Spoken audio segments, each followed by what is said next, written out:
আসসালামু আলাইকুম। আজকে আমি একটা সুন্দর চমৎকার একটা ব্লগ নিয়ে আইলাম। আমার ছাদ বাগানে কিছু সবজি দিয়া একটা রেসিপি করুম, শুটকির রেসিপি। সবাই একটু লগে থাকবেন আর ভিডিওটা শেষ পর্যন্ত কিন্তু দেখবেন, বুঝছেন? কারণ ভিডিওটা বড় হইব দেখে আবার একেবারে দৌড় দেওয়া যায় না। আর এটা যে কোনো মানুষই খায়, তো আমি আমার মতো করে কেমনে রান্ধি ওইটাই দেখাইতেছি। আজকে কণ্ঠটা একটু ভারী, কারণ ভিডিওতে ভয়েস দিতে নিলে এই অবস্থা, বুঝি না কিছু। এমনি ঠিকঠাকই থাকে। চাও খাইছি কইলাম, চা মা খাইও কোনো কাম হইতাছে না, বর্ষা সিজন চলতেছে না, এটার লেগে আর কি অবস্থা, কি আর করার। তো আমি ছাদে আয়া পড়ছি। ছাদের মধ্যে মনে করেন আমার মাইয়ার গাছপালার অনেক শখ। আর মনে করেন যে কোনো গাছ, ফুল কন, ফল কন বা তরকারি সবজি, যে কোনো গাছপালা, পশু পাখি খুবই পছন্দ। তো ছাদের উপরে যে গাছ লাগাইছে এটা হলো বরবটি গাছ। বরবটি গাছে মাশাল্লাহ ভালোই বরবটি আছে, কয়েকবার খাইলাম। বাইগুন গাছ বুনাইছে, আপেল গাছ বুনাইছে, লেম্বু গাছ বুনাইছে, কাঁচামরিচ গাছ, আরও অনেক রকম গাছ বুনাইছে, ফুলের গাছও আছে। তো বরবটি মোটামুটি কয়েকবার খাওয়া হয়েছে। আর আজকে আবার আইছি, বাইগুন হয়েছে এই যে তিনটা তিনটা করে বাইগুন আহে। এর আগেও খাইছি কয়েকবার।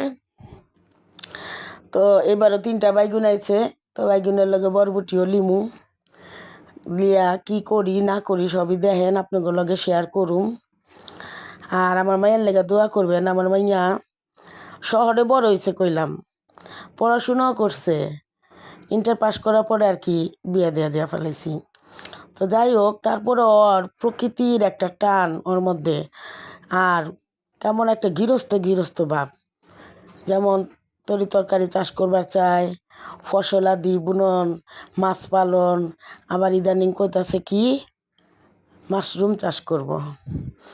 এরপর মনে করেন হাতের কাম তো অনেক কিছুই জানে, মাশাল্লাহ আলহামদুলিল্লাহ। তো সবাই মাশাল্লাহ কইবেন। তো এই যে বাইগুনগুলা কাইটা লিতাছে আমার মাইয়া নিজেই, তিনটা বাইগুন। আর এই বরবটিও পাইরা লিব। বাইগুনের লগে বরবটি দিয়া আর একটু আলু কুচাই দিমু, যেহেতু গাছের তরকারি অল্প একটু হয়ে যায় বোগা। কোনো সার সার মারতো না এটার মধ্যে, বুঝেন না, একদম পিওর। এই তরকারির মধ্যে কোনো ফরমালিন নাই, কোনো সার নাই, আল্লাহর রহমতে বাইরা উঠছে। এটা মনে কর নিরোগ, ভেজাল নির্ভেজাল।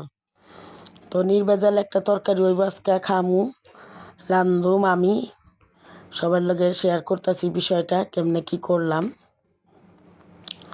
তো যে কথা কইবা চাইছিলাম, যে আমার মাইয়াটার লেগে সবাই দোয়া করবেন, আল্লাহ যেন ওর ভাগ্যটা অনেক ভালো রাখে, ভালো করে।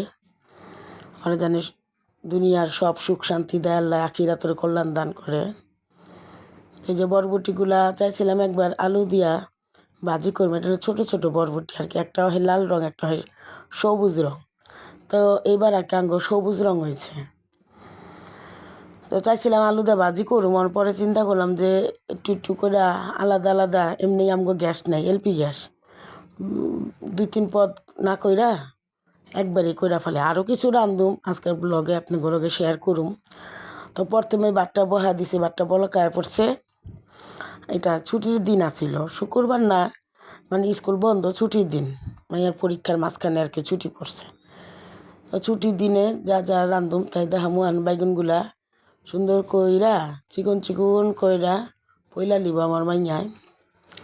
আমরা কিন্তু হুটকি তরকারি, চাপা হুটকি তরকারি দুই রকম কাটি, একটা হয়েছে চ্যাপটা চ্যাপটা করে কাটি, আরেকটা হয়েছে চিকন চিকন এরকম পয়লা লিই। তো যেহেতু বরবটি দিমু, এই কারণে বাইগুনগুলা চিকন চিকন করে পয়লা লিব। আমার মাইয়াই সুন্দর করে তরকারিটি কুইটা দিতেছে।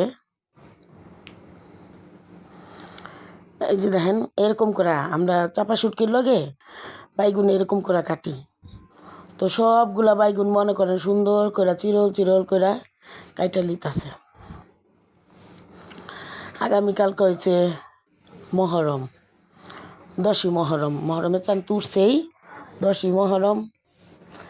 তো মহরমে অনেকে রোজা রাখে, নফল রোজা, 9-10 তারিখ চাঁদের, আমরাও রাখি।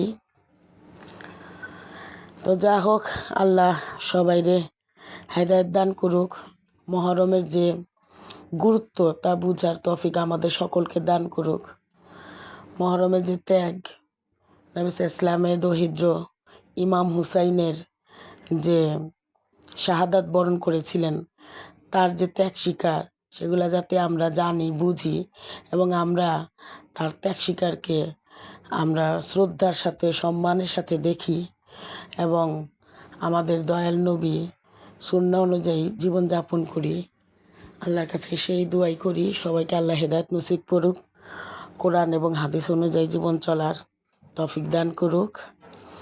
তো তরকারিগুলো আমি ধুইয়া লিছি, ওখানে কড়াই একটা বহা দিছি চুলার মধ্যে, আর তেল দিয়া দিছি, দিয়া কতটি পেঁয়াজ কুচা দিয়া দিলাম, দিয়া এই যে একটু লাড়া দিয়া একটু রসুন ছেঁচা দিছি। কুচাও দেওয়া যায়, কিন্তু আজকে আমি ছেঁচা দিছি।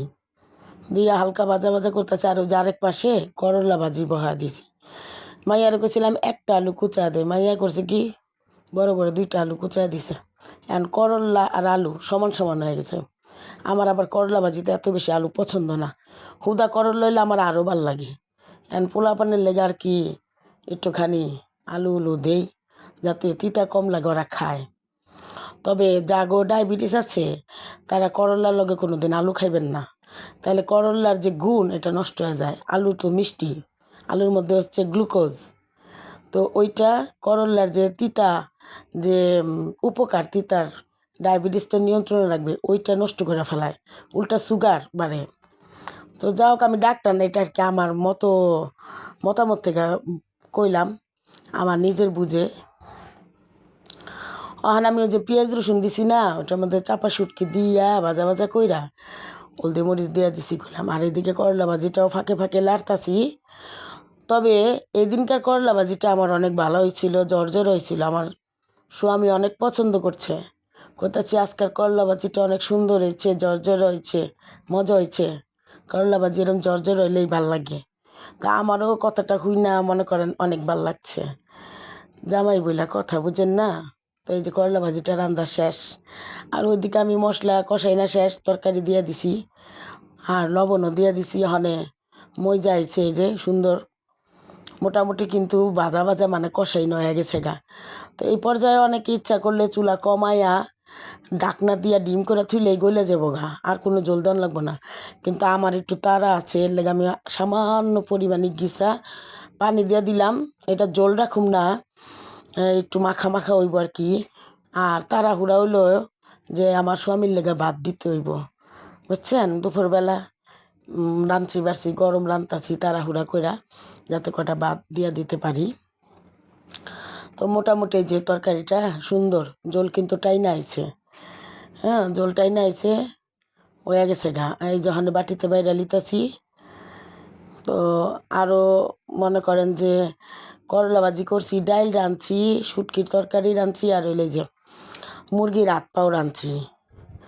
মুরগির হাত পাও আছিল, গোস্ত মাছ তো অনেক কি খাইছে, অনেক হাত পাওগুলাও তো খাওয়ান লাগবো, ফ্রিজে রইলে বেশি দিন আবার গন্ধ হয়ে যায়। তো আমরা আবার একদম বুনা বুনা খাই, কিন্তু 2-1টা আলু দিই আর কি। আলুখোর ফ্যামিলি আমরা, সব কিছুতেই আলু খাই। তো 2-4টা আলু মনে করেন চৌকা করে কাইটা দিয়ে দিছি।